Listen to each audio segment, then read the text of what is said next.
This is Untapped with ME, and I am ME. On this podcast, I do my two favorite things, which are to tell true and crazy stories about my life in this small town of Nacogdoches, Texas, and drink beer. Lovely, delicious beer.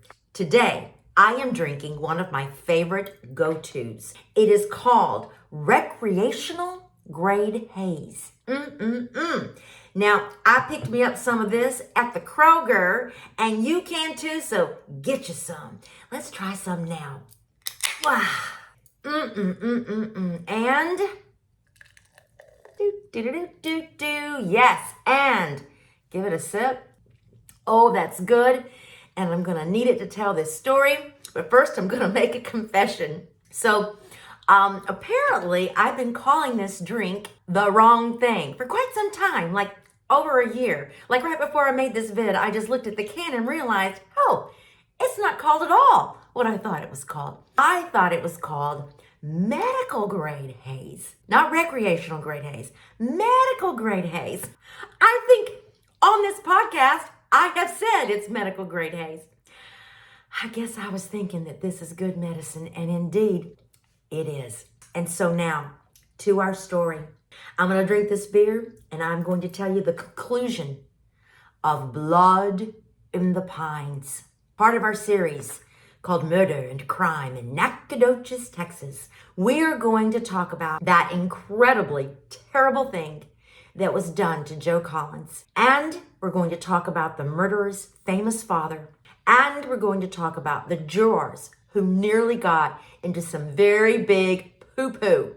We're going to call this part 12 People. By the time Sonia Reed is sent away to prison, Khristian's fate has already been determined. 12 people have endured hearing about one of the worst crimes in Nacogdoches, Texas. Every day for 2 weeks, that jury sees the same thing in court. The jury sees sitting together 5 young men and a woman. They are the grown children of Joe Collins. Son Alvin says, "My daddy came to see me every day I was home." In fact, his daddy was at his house that awful Tuesday, just hours before. The jury sees sitting together a striking and stoic African-American couple. Those jurors don't know until the end of this trial just what that couple goes through to be present every day of the trial. See, the man works all night, 11 p.m. to 4 a.m., processing the U.S. mail. Then he and his wife, they travel 3 hours from Waco to Nacogdoches through all those thick pines. Then at 5 p.m., when the court is dismissed for the day, they get back in their car and drive to Waco. And that's just about time for him to get ready for work. And then it's repeat. They do this every weekday, y'all. They've been doing it all through the 6 weeks of jury selection and the 2 weeks of the trial. They are Kermit and Katie Oliver, Khristian Oliver's parents. The jury sees a tall young man at the defense table. He is attractive, but also disarming. One juror says that he remembers that guy gave him a bad vibe. He said, "He scared me. I felt like something about the energy around that guy felt like demons. He was just so hollow." That is Khristian Oliver. Jurors have to set all those perceptions aside and focus on just the questions to answer. The first question for the jury to answer is simply this: is Khristian Oliver guilty of capital murder? Did he murder someone while in the midst of a robbery? For some, that is a slam dunk to an answer. The blood of Mr. Collins is on Khristian's jeans. It is also on his boots. But when the jurors gather for deliberations, they are lit up with anger, frustration, anguish, and excitement. One juror exclaims, "This is almost like court TV." The jury foreman will have to impose some order here. He is just 30 years old, y'all. He is the youngest jury foreman in the history of the 145th District Court of Nacogdoches, Texas at that time. He is going to have to rise up and be the most mature of this group. He says to his fellow jurors, wait a minute now, this isn't some TV movie. We only have to decide what we heard, what we didn't hear, and answer these questions. That's it. They take a vote. Is he guilty as charged? The result is 10-2. What are those two thinking? Well, remember Mike DeGuerin, the best defense attorney in the state of Texas? He is defending Khristian Oliver. Well, he is still a master at planting seeds of doubt in those jurors' minds. There is the fact that the brothers' testimony does not always exactly match up with their written confessions. And there is the fact that Benny's clothes from that night have been washed. So we will never know if Benny had the blood of Mr. Collins on his pants. And Benny did have some motive. The first thing Lonnie tells his little brother as he is bleeding out in the drive is that Mr. Collins shot him. Well, Benny didn't shoot Mr. Collins because he was not in the house, but was he so upset about what happened to his brother that he beat him? The jury foreman is not going to report a hung jury to Judge Pierce. Judge Pierce is only going to send them back to that jury room and order them to figure it out. So they talk some more. A second vote returns 12 votes for guilty. The foreman, in all his young wisdom, says this decision is going to affect the rest of our lives. So let's think about this. They take a break. They vote again. Still, 12 votes guilty. Judge Pierce reads the verdict to Khristian Philip James Oliver. In open court, it means relief for one family. It means despair for another. We're about to talk through the sentencing phase of the trial. 1 minute. Okay. In the sentencing phase, the jury will hear more testimony so that they can determine the punishment. They can send Khristian Oliver to prison for the rest of his life, or they can sentence Khristian Oliver to be executed. Just wrap your head around the gravity of that assignment. The testimony they hear during the sentencing phase is how they find out the truth about Khristian Oliver. Remember that they have been told that Khristian Oliver has no police record. That makes it sound like he might be a good young man who just lost his mind one day. Some crazy poo-poo, though, has gone on that no one knew about except 3 people. Khristian's roommate, his girlfriend, and Sonia. They all knew, and of course Khristian.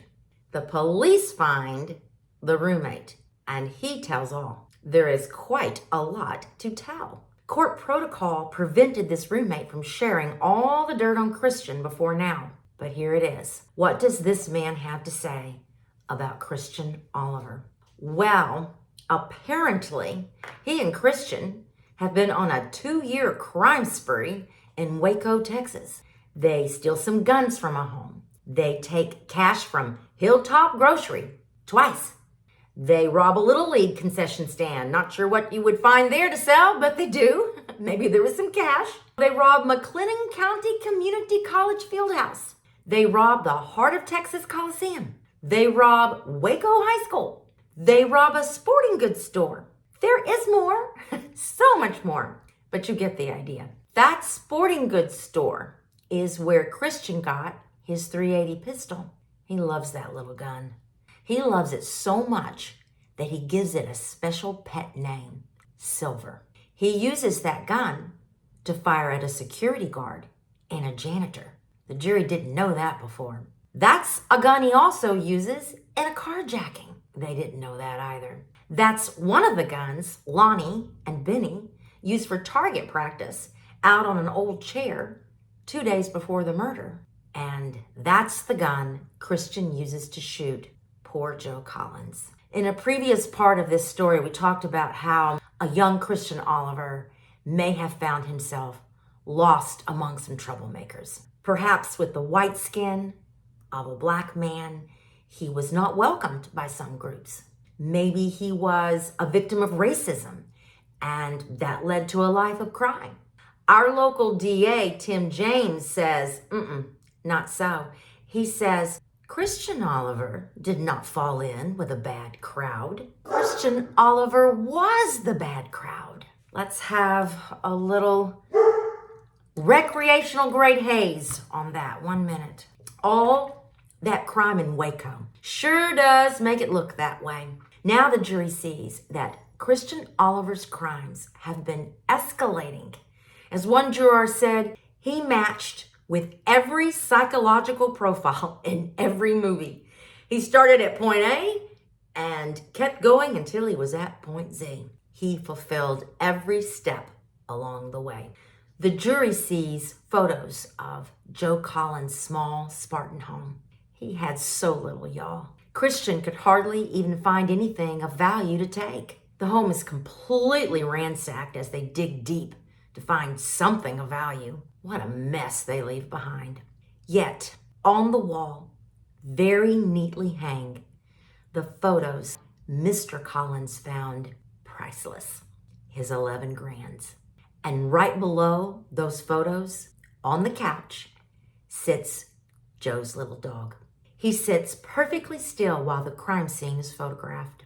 That little dog, y'all, well, he saw it all. He could tell you everything you need to know about who did what.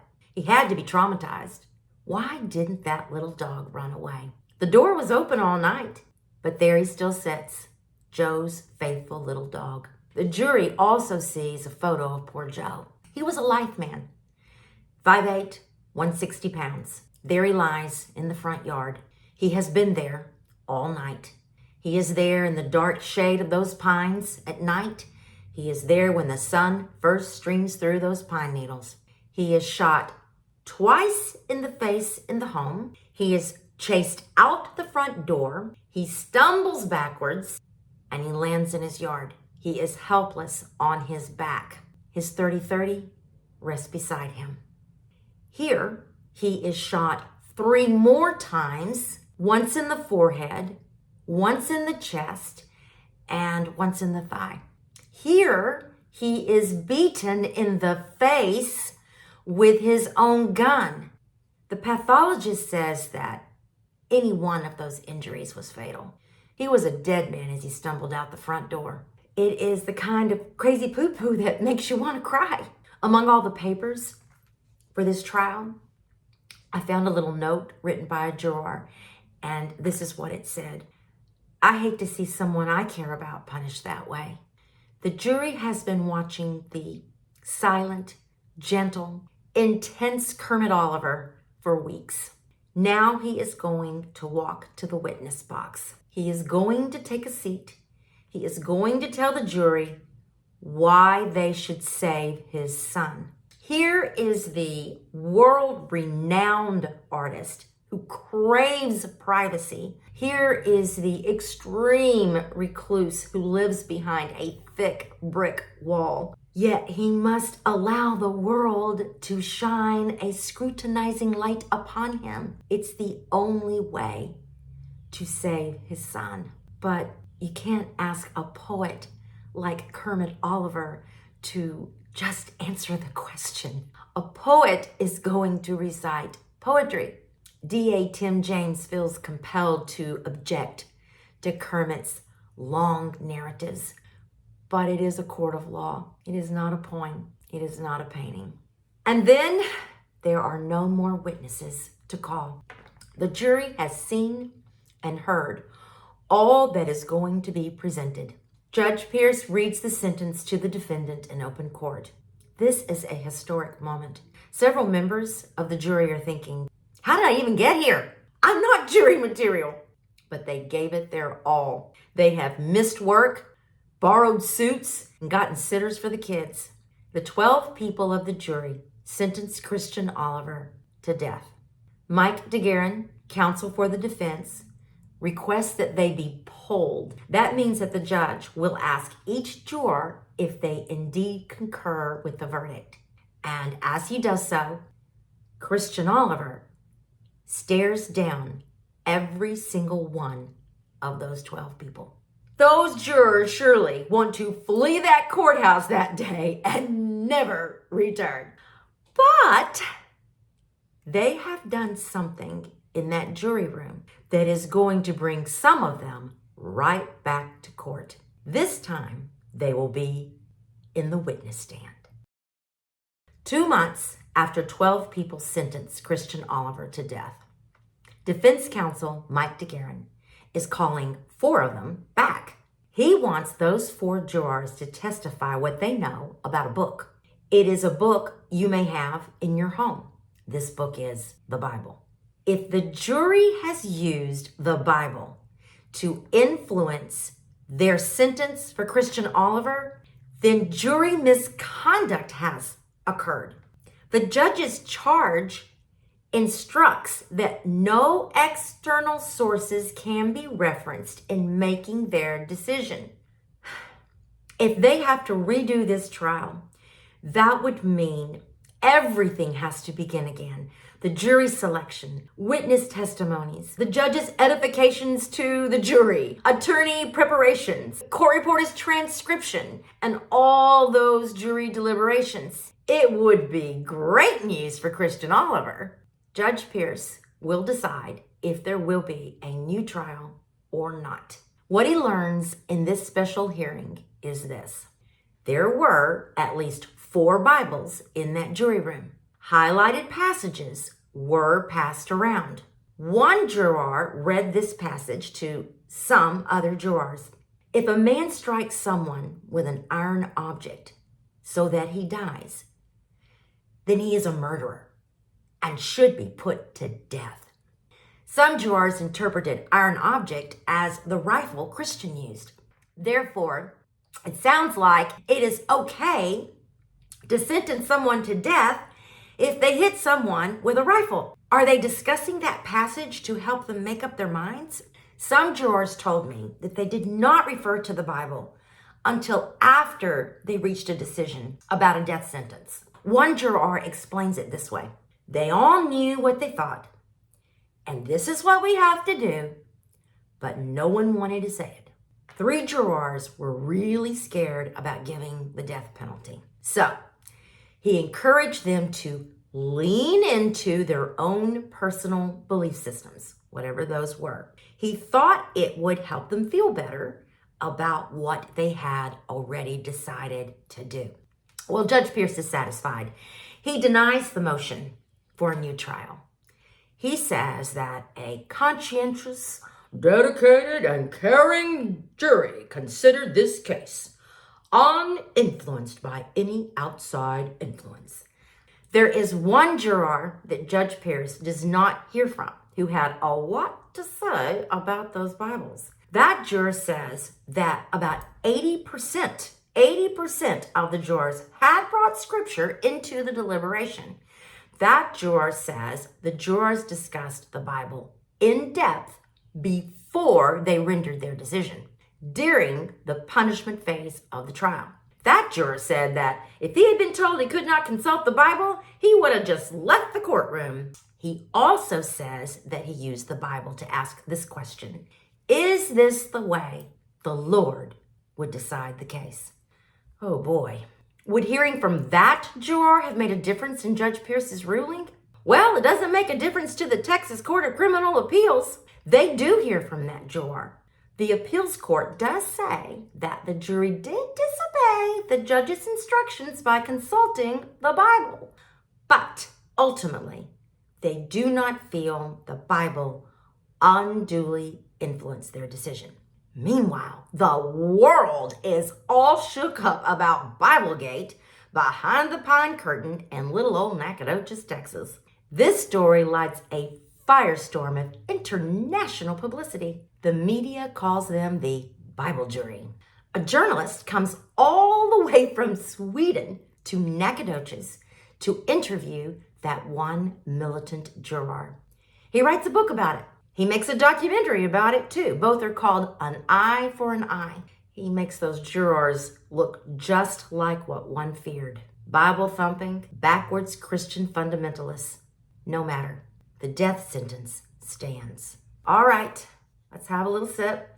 Okay, there is one more part, and it is called A Daughter. My friend saw Khristian Oliver in the Nacogdoches County Jail. He had a haunted look for what he had done. My friend said he was staring into space, just a sad kid. So what happened to that sad kid? He lives on death row. He tries to kill himself 3 times. He studies to become a paralegal. He reads the classics his father loves. He draws and paints. Kermit sends his son photos of his own paintings and challenges him to replicate them. He and Katie visit their son every week. One woman writes to him every week. That woman is Sonia Fawn Reed, his girlfriend, the getaway driver, and the mother of his child. He is in one prison and she is in another. Sonia has spent much of her time in prison caring for the feral cats around the prison. But also, she and Khristian have been tediously playing chess games via the mail, one move at a time. Sonia says, after he was sentenced to death and the subsequent appeals were lost, one by one, it became increasingly important to me that he know he was loved and cherished, that his life had merit and value. Katie and Kermit appreciate Sonia's attention to their son. They refer to Sonia as his loved friend. Sonia continues to refer to Khristian before and after his death as my boyfriend. In one interview, she refers to him as my husband. Their love was sort of frozen in time on that terrible day. On the day before the day, Khristian tells a reporter that it is surreal to think about dying in 24 hours. His voice is like a metronome. No modulation in tone, no change in cadence. He says, I am not at all uncomfortable with passing away. I'm a very spiritual person. I've been raised my whole life that way. Both he and Sonia have been raised that way. They are both the grandchildren of fundamentalist preachers. The last person to speak to Khristian Oliver is Sonia Fawn Reed. It was his last wish to speak to her. On the day of the murder, he is 20 and she is 25. On the day of the phone call, he is 32 and she is 37. He said to her by phone, nothing they could ever do to me is worse than what I've already done to myself. They chat for over an hour. When they close, it is just minutes before his execution. Khristian Oliver lives on death row for 11 years. On November 5th, 2009, that comes to an end. Khristian Oliver lies on a gurney. On the other side of the glass are his parents, Katie and Kermit. Most of the children of Joe Collins are there too. A mic is lowered to him as he lies on a gurney. He says, I know you are not going to get the closure you are looking for. I pray for y'all every day and every night. I have only the warmest wishes. I am sorry for what you are going through. It's hard to tell if that is an apology or not. Hard to tell. Khristian Oliver is injected once, twice, 3 times, and poof, he is gone before he can even finish Psalm 23. Khristian Oliver is only the second person in Nacogdoches County to be executed by the state of Texas. It has been 80 years since the first. Khristian Oliver is recorded in many historical records as the first white man to be executed from Nacogdoches. But of course, that isn't true. One juror did not even realize that it was the day. He was busy working on his new restaurant. He stopped to mindlessly read the headlines on the internet, and that's when he saw it. When it happened, he says, I pushed it away. But then that day, well, it all came back. While it was going down, I thought it was the worst thing that had ever happened to me. It stood with me. The jury foreman told me that the weight of his role hangs heavy still.